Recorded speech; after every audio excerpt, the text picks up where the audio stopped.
नमस्कार स्टूडेंट्स, मैं सतपाल सिंह स्वागत करता हूं आप सभी का आपके अपने YouTube चैनल तर्कशील पंजाब एजुकेशन खुबन पर।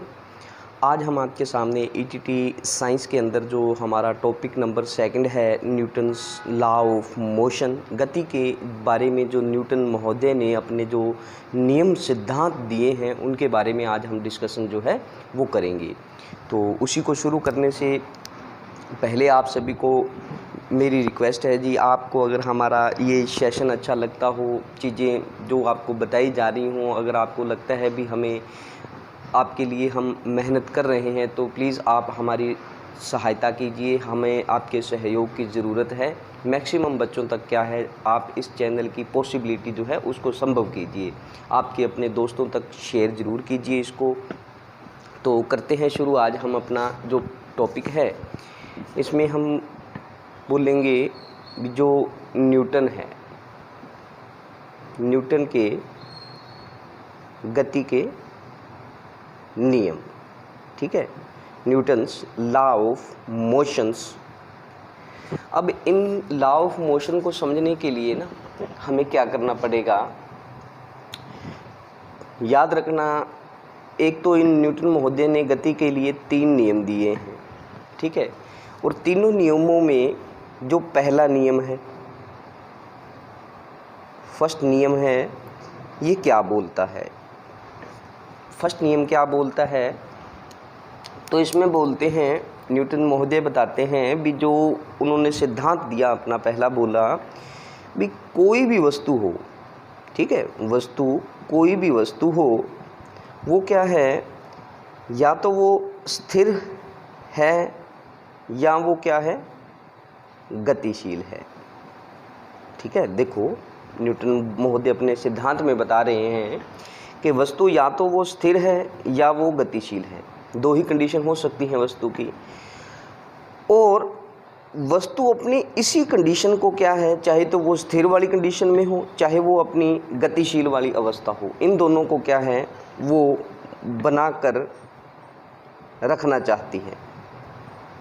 ठीक है, बनाकर रखना चाहती है। पहले नियम में न्यूटन महोदय बोल रहे हैं कोई भी वस्तु चाहे वो स्थिर हो चाहे वो गतिशील अवस्था में हो, वो अपनी उसी अवस्था को बनाकर रखना चाहती है, और वो तब तक अपनी अवस्था को बनाकर रखेगी, ठीक है, तब तक वो अपनी अवस्था को बना के रखेगी जब तक उस पर क्या है, कोई बाहरी बल जो है वो ना लगाया जाए, बाहरी बल ना लगाया जाए। तो अब देखो, आपको इस न्यूटन के पहले नियम में सिंपल बात हमारे सामने बनकर क्या आती है, तो वो बोलते हैं भी जो कोई भी वस्तु हो वो अपनी किसी भी सिचुएशन में हो, उसी सिचुएशन को बनाकर रखना चाहेगी, चाहे वो गतिशील है चाहे वो स्थिर है। और जब भी उसकी स्थिति को चेंज करना होगा तो क्या करना पड़ेगा, बल लगाना पड़ेगा। जैसे हम बात करें भी, आपके सामने ये पेन पड़ा है, अब ये पेन कब तक पड़ा रहेगा, तो ये पेन तब तक पड़ा रहेगा जब तक इस पे क्या है, बाहरी बल नहीं लगेगा। अब इसकी जो स्थिति है ना, ये कौन सी है, तो ये स्थिति इसकी है, ये बिल्कुल स्थिर अवस्था में है। अब इसकी स्थिर अवस्था कब तक बनी रहेगी, जब तक इस पर बाहरी बल नहीं लगेगा। अब मान के चलो ये मेरा हाथ है और इस हाथ से मैं बाहरी बल लगाने जा रहा हूँ। जैसे ही मैंने इसको बाहरी बल लगा के उठाया तो इसकी स्थिति जो है वो चेंज हो गई है। तो मतलब क्या हुआ, न्यूटन का पहला नियम बोलता है भी आप वस्तु की सिचुएशन, उसकी स्थिति, उसकी जो कोई भी अवस्था है उसको आप चेंज कर सकते हो, लेकिन चेंज कैसे करोगे, तो आपको उस पर बल लगाना पड़ेगा। ठीक है, बाहरी बल लगाकर ही आप उसकी अवस्था को चेंज कर सकते हैं। और वस्तु जो है वो हमेशा क्या है, उस पर जो लगने वाला बाहरी बल है उसका हमेशा अपोज करेगी, उसका हमेशा अपोज करेगी। अब मान के चलो ये जो अपोज किया जाता है ना, इसी को ही बोलते हैं हम जड़त्व। ठीक है, इसी को ही बोलते हैं हम जड़त्व, जिसको इनर्शिया बोला जाता है। ठीक है, अब इसको समझना है भी, जो हमारा पहला नियम था उसमें तो एक ही बात हमारे सामने आई है भी वस्तु अपनी अवस्था को बना के रखेगी, कब तक, जब तक उस पर बाहरी बल जो है वो ना लगे। लेकिन हुआ क्या, अब हमें जड़त्व को भी समझना पड़ेगा। तो जड़त्व जो होता है ना, ये होता है वो वस्तु का वो गुण जिस गुण के कारण क्या है वो अपनी अवस्था को क्या है बना के रखेगा। ठीक है, अपनी कोई भी वस्तु है उसका वो गुण जिसकी वजह से वो अपनी अवस्था को बना के रखे, तो वो क्या है उस वस्तु का जड़त्व है। अब जड़त्व जो होता है ना ये 3 प्रकार का होता है। जड़त्व जो है ये 3 प्रकार का होता है। एक होता है गति के अकॉर्डिंगली उसका जड़त्व रहेगा, एक उसका दिशा के अकॉर्डिंगली उसका जड़त्व रहेगा, और एक उसका पोजीशन स्थिति के अकॉर्डिंगली उसका जो है जड़त्व रहेगा। है गति जड़त्व, एक होता है हमारा दिशा के अकॉर्डिंगली जड़त्व, और एक होता है हमारा स्थिति के अकॉर्डिंगली जड़त्व।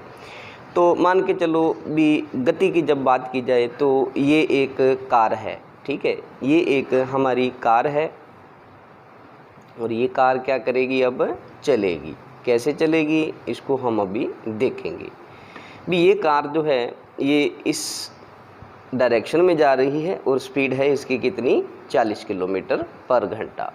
आप इसको बस भी मान सकते हैं, जो पहले हमने बस बनाई थी वही इसको आप मान सकते हैं। ठीक है, तो ये 40 किलोमीटर की रफ्तार कब तक रहेगी, तो जब तक इसका जो ड्राइवर है वो एक्सेलरेटर को ना दबाए। अब एक्सेलरेटर को दबाने के लिए क्या करना पड़ेगा, तो एक्सेलरेटर को दबाने के लिए उसको क्या करना पड़ेगा, उसकी जो अपना बाहरी उसको फोर्स लगानी पड़ेगी, पाँव से एक्सेलरेटर को प्रेस करना पड़ेगा, जिसकी वजह से इसकी स्पीड जो है क्या हो जाएगी बढ़ जाएगी। 41 से 50 भी जा सकती है और अबव भी हो सकती है इससे भी। ठीक है, इससे भी अबव जो है वो जा सकती है।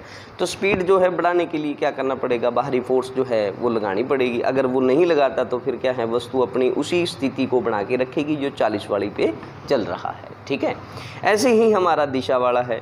तो इसके ऊपर ना कई बार जो एग्जांपल्स बनती हैं, क्वेश्चन इसमें कैसे बनेंगे इस पहले नियम के ऊपर, तो वो मैं थोड़ा डिस्कशन कर लूँ आपसे। जैसे आपसे पूछा जाता है भी चलती बस, ठीक है, चलती बस जो है वो रुक जाती है तो इसके जो यात्री हैं उस पर क्या प्रभाव पड़ता है, तो यात्री क्या हैं आगे की ओर क्या हैं झुक जाएंगे, आगे की ओर झुक जाएंगे, ये प्रभाव पड़ेगा। अब ये सारा ये जो प्रक्रिया हुई है, चलती बस रुकी और यात्रियों का आगे की ओर जाना, ये सारा जो है किस नियम पे आधारित है, तो ये हमारा फर्स्ट नियम के ऊपर आधारित है।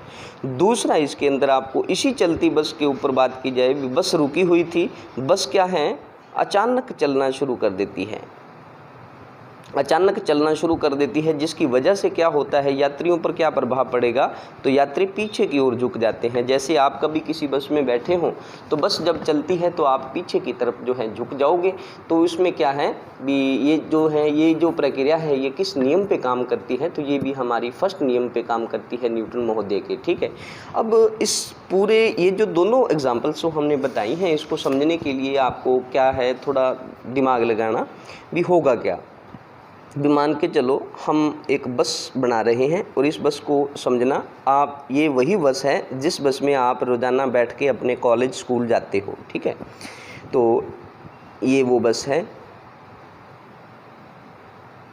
ठीक है, और ये हमारा जो ड्राइवर है इसके अंदर बैठा है, यहाँ ये ड्राइवर कैबिन है। ठीक है, अब ये बस जो है ना, इस बस में ये इंसान जो आप बैठे हो मैं बैठा हूँ, सारे इसमें बैठते हैं। अब इसमें बैठने के लिए क्या है, इसके अंदर ना चेयर बनी होती हैं, कुर्सियाँ बनी होती हैं। ठीक है, अब ये कुर्सियाँ जो बनी है ना, ये मैं मान लेता हूँ ये वाला जो फ्लोर है ये वो फ्लोर है जिसके ऊपर वो कुर्सी जो है टिकी हुई है, और इसके नीचे टायर हैं, बस के टायर आ जाते हैं इस फ्लोर के नीचे, और ये टायर जो हैं ये रोड के साथ अटैच्ड हैं, धरती के साथ इसका कॉन्टैक्ट जो है बना हुआ है। ऐसे ही हमारी ये बहुत सारी चेयर हैं जो इसके ऊपर बनी हुई हैं, इस फ्लोर के ऊपर लगी हुई हैं, और इसके ऊपर इंसान बैठा हुआ है। ये भी इंसान ऐसे बैठा हुआ है और इसने अपनी लातें जो हैं वो नीचे इस फ्लोर के साथ अटैच करके रखी हुई हैं। जैसे ही बस चलती है तो बस के साथ जो कांटेक्ट बनता है सबसे पहला वो बनता है लातों का, मतलब ये नीचे वाला जो हमारा पोर्शन होता है इसका जो आप कह सकते हैं कांटेक्ट होता है बस के साथ डायरेक्टली इसी का होता है सबसे पहले। ठीक है, लतों का। ये वाला जो पोर्शन हमारा रह जाता है ऊपर वाला, ये हमारा क्या है, हमेशा आप बोल सकते हो फ्री रहता है। ठीक है, फ्री रहता है मतलब ये गति किसके साथ करेगा, किसके साथ अवस्था बना के रखेगा, तो ये बस के साथ अपनी अवस्था जो है वो बना के रखेगा, जिस दिशा में जैसे भी हो। अब मान के चलो बस जो थी वो जा रही थी, तो बस अचानक रुकी, तो क्या हुआ, पाँव को तो कभी झटका नहीं पड़ता, लेकिन क्या होता है, पाँव क्यों नहीं पड़ा, क्योंकि पाँव जो थे वो पहले से ही बस के साथ कॉन्टैक्ट में हैं। अब ऊपर वाला पार्ट जो है ये कॉन्टैक्ट में नहीं है, जिसकी वजह से ये क्या है, ये आगे की ओर जो है झुकेगा। ठीक है, सेम फिनोमेना जो है हमारा वो किस में आएगा, जो जब बस जो है अचानक चलेगी, ये चलती बस की बात की गई और वो अचानक वाली है। ठीक है, तो ये पहले नियम पे है। दूसरे इसके ऊपर और एग्जाम्पल क्या है, तो एग्जाम्पल आपका कई पूछा जाता है, जैसे आप घर में आपके कंबल होना, ठीक है, कंबल होता है, या आप बोल सकते हो बहुत गद्दे वगैरह जो भी हैं, इन गद्दों के ऊपर बहुत बार धूल मिट्टी जो है वो जम जाती है। आप किसी डंडे के साथ ना किसी कंबल को या गद्दे को झाड़ोगे ना, तो क्या होगा, इस गद्दे के ऊपर जो भी मिट्टी के कण हैं, वो एक तरफ क्या है, नीचे गिर जाते हैं, इकट्ठे हो जाते हैं, नीचे गिर जाते हैं। ठीक है, अब देखो मैं आपको एक कंबल बना के दिखाता हूँ। जैसे ये हमारा एक कंबल है, इसके ऊपर आपने डंडे से क्या है मारा है, तो इसकी जो रोटेशन है वो इधर चली गई। अब इसके ऊपर बहुत सारी मिट्टी थी, अब ये मिट्टी क्या करेगी, कंबल तो आगे चला गया, कंबल की जो डायरेक्शन है वो ये है, कंबल आगे जा रहा है डंडा मारने से, तो इसके ऊपर ये जो धूल मिट्टी है ये क्या है, ये नीचे आने शुरू हो जाएगी, तो ये नीचे झड़ जाती है। जैसे आप अपने घर में जो आपकी चारपाई है, इसको भी अगर आप टेढ़ा करके झाड़ोगे तो उसके ऊपर जो धूल मिट्टी है वो क्या है, वो नीचे गिर जाएगी, और वो जो दूसरी आपने जो डंडे से उसको मारा है वो मूवमेंट में चला जाता है, मतलब उसके ऊपर बाहरी बल लगा, उसकी डायरेक्शन चेंज हो जाती है, उसकी स्थिति चेंज हो जाएगी, लेकिन क्या है, उसके ऊपर कुछ जो वो धूलकण हैं वो अपनी स्थिति को बना के रखना चाहते हैं, वो अपनी स्थिति को क्या है, नहीं चेंज करना चाहते, जिसकी वजह से वो जहाँ होते हैं वहीं से नीचे वहीं छटक जाते हैं। ठीक है, तो ये भी हमारी इसके ऊपर जो है एग्जाम्पल हो जाती है। अब और भी इसके ऊपर एग्जाम्पल बनती है, जैसे हम बात करें जो पेड़ होता है, आपने बहुत बार पेड़ देखे होने ऐसे जो फलों के पेड़ होते हैं, और कई बार आपने भी चोरी से किसी के फल वगैरह तोड़े होने, है ना।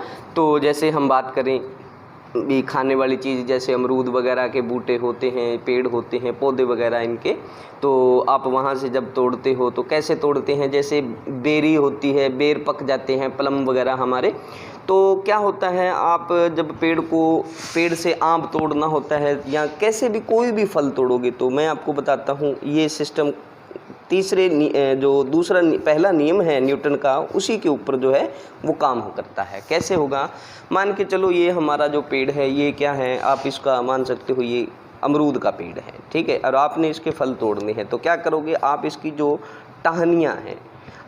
टहनियाँ हैं उसको क्या करोगे, हिलाओगे। जैसे ही आप टहनियों को हिलाओगे तो इसके जो पत्ते हैं वो भी हिलेंगे। अब पत्ते जो हिलेंगे, अब मान के चलो ये वो टहनी है और इसके ऊपर ये वाले जो हैं ये पत्ते हैं, ठीक है, ये पत्ते हैं। जैसे ही आप टहनी को हिलाओगे पत्ते भी हिलेंगे, ठीक है। अब पत्ते हिलेंगे तो कई पत्ते ऐसे हैं जो सूखने वाले हैं या टूटने वाले हैं, तो वो आपके इस बाहरी बल को सह नहीं पाएंगे, तो वो क्या है, नीचे गिर जाएंगे।